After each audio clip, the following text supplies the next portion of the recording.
Pogo! Today from CashBarrel.com. Because nothing makes me more excited.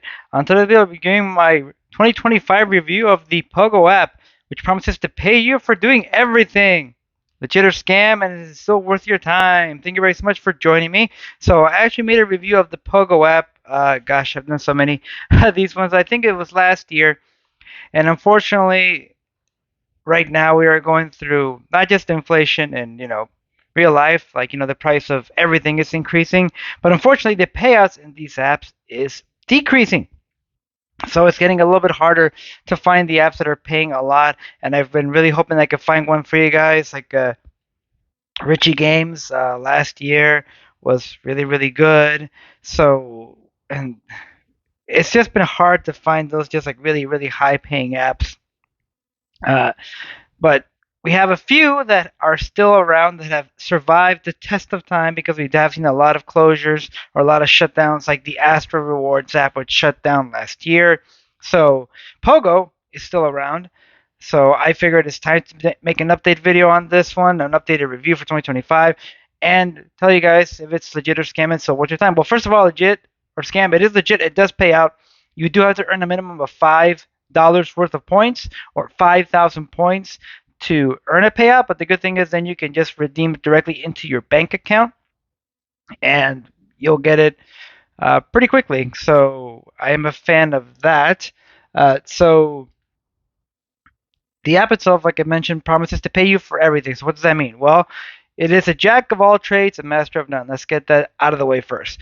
So everything that the app pays you to do, other apps will just do one function, and they will usually pay better than Pogo does. Pogo just pays less, more than likely because, well, it gives you payments for everything, so it can't probably feasibly, be the number one in any of these categories. So what does it pay you for? Well, if you give it usage access, meaning that it can actually detect what you're doing on your phone, so it'll actually know what apps you're using and when, it'll pay you to play games.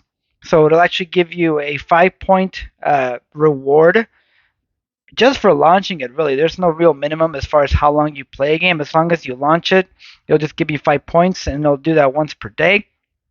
It'll pay you for scanning receipts. It'll pay you for purchases you make, and by that I mean that you have to go through the app and you go through the plat process, the app itself, the platform, and link your credit card or debit card or checking account or whatnot.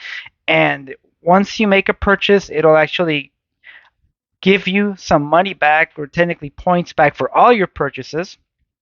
Amazon being the most lucrative from what I can tell. There is no real correlation from what I can see.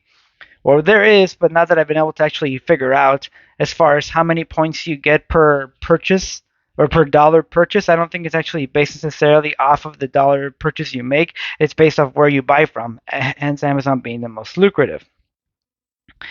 And it has its own game playing side of it, meaning that you can install games to the app and you can complete goals, and it pays you for that. So real quick, as you can see right here, these are the rewards I have pending. So one thing with the app is that you will not get any points automatically. You have to go on here and claim them. So like right here, like for my Konami, I can hit claim from my Vegas. See right there, just claiming, and the point value is increasing.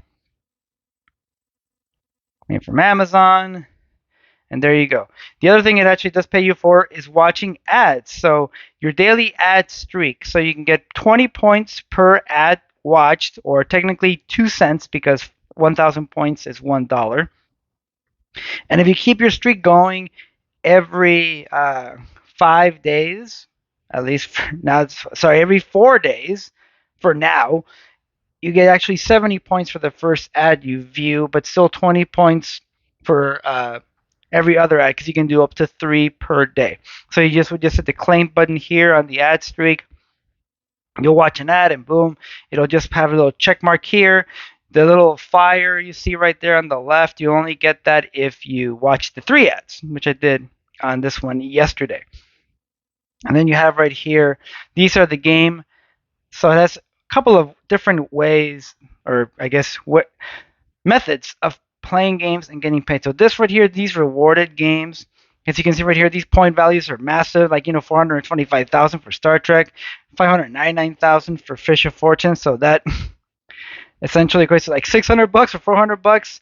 As you can imagine, a lot of those are much like I think the diamond mine with Benjamin, which I will be doing an update video on Benjamin as well. Requires either a purchase or reaching some astronomical goal in a short amount of time. What I like doing is over here, the weekly gaming streak is actually based off of, and let's see if it'll load. One other bad thing about the app is that it won't show all the ways that you can get your stuff. So let's see.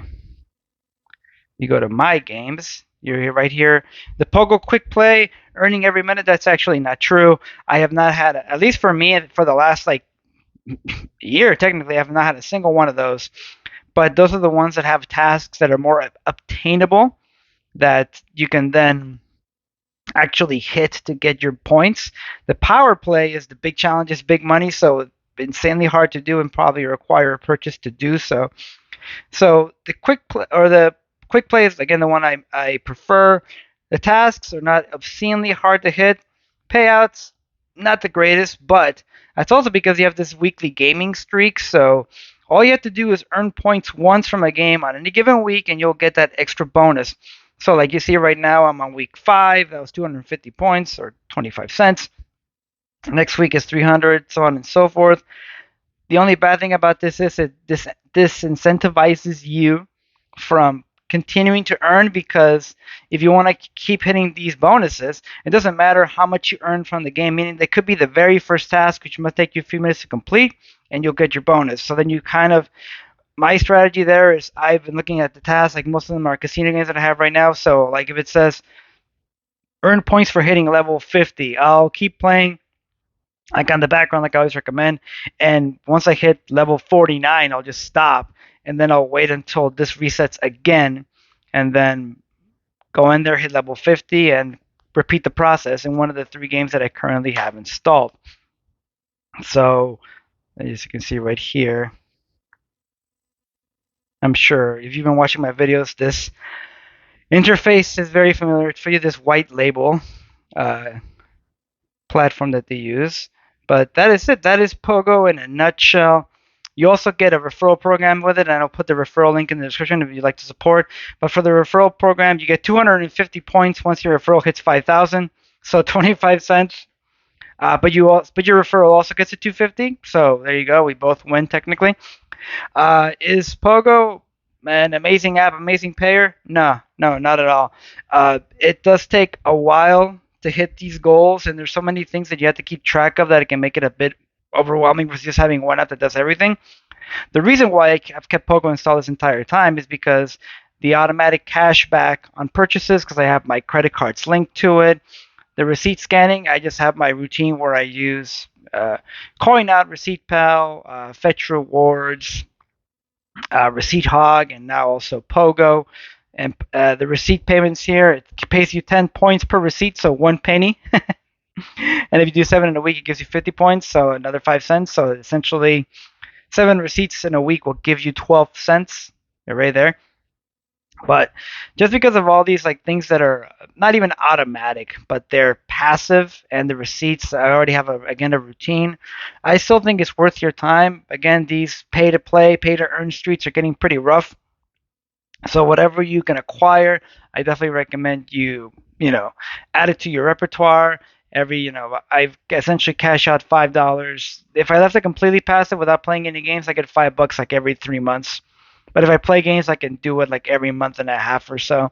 But without much time, not much time invested. That's a good thing. So if you put in more time, especially with the games, you can get a little bit more out of it. But if you're going to be doing games, and I recommend right now just use Vibes, which pays more per game and per task. And for receipts and everything else, again, you have so many other options. If you want to not have too many of them, then just do like Coin Out for receipts, for instance. That pays the most. But that's it for this one, guys. Like I said, I'll be doing an updated review on Benjamin as well. Just try to keep as many of these as possible installed so we can earn as much as we can, because things aren't cheap. That beer money is getting stretched thin. But that's it. Thank you everybody so much for joining me. Go out to play some games, make some money, spend some money, save some money, don't get boned. Get boning.